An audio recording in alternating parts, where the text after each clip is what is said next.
Here's what you need to know going into the drill, the replay going forward. Right, previous meeting, break it down. We have got unchanged on rates, policy vote was 7-1 to keep rates unchanged. Language-wise, we didn't see a great deal from the Bank of England. Rates to rise somewhat greater extent than implied by market, and some need relatively little upside to raise rates further. In terms of expectations, we're expecting a 7-1, possible 6-2 vote. In terms of stimulus, unchanged completely. Possible language change, but this is likely to be limited. It's all likely to be a comment on inflation. Is it to do with the some or all members? Recent data, CPI has been very, very good. CPI is nearing the Bank of England's limit of 3%, and it's also the highest it's been in 4 years. GDP pretty much unchanged.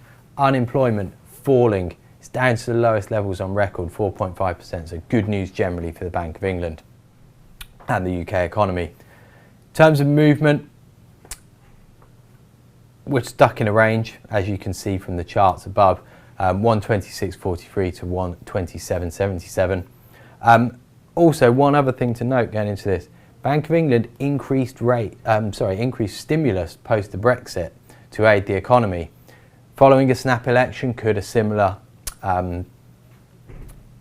event unfold? In terms of statement changes, what you're looking out for is a potential to change the reference to some need relatively little upside on inflation to raise rates, change that to most or all for an on an increase in inflation. In terms of levels, look into the upside, 127, 24, 41, 61, 77, the top of the recent range.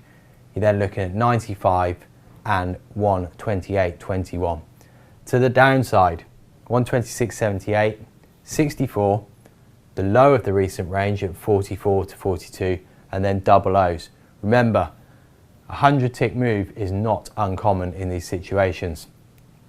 Right, trades then. This is what you've got to be thinking about here. Now remember, we're looking for a specified binary trade here, just to give you a little bit of a clue. In terms of action, they could hike rates. This would be buy pound, this would be a hit and hold trade. Very, very hawkish. We could see a change in votes.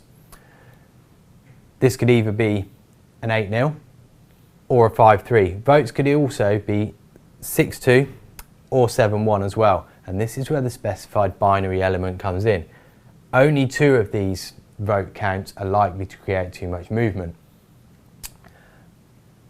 And so you have a dovish and a hawkish scenario, either way. And this is where you need to prioritise your trades. If we see no change in rates and votes in line with expectation, you then start looking at language, and that's where the most or all need relatively little upside on growth and inflation to consider voting for tighter policy. If it is shifted to most or all, then again that's going to be a buy at the pound, but it's not going to be such a strong buy as an actual shift in rates. So that's what you've got to be thinking about. What's the order that you're going to take these trades on, and also what's the scope of how much these trades could move.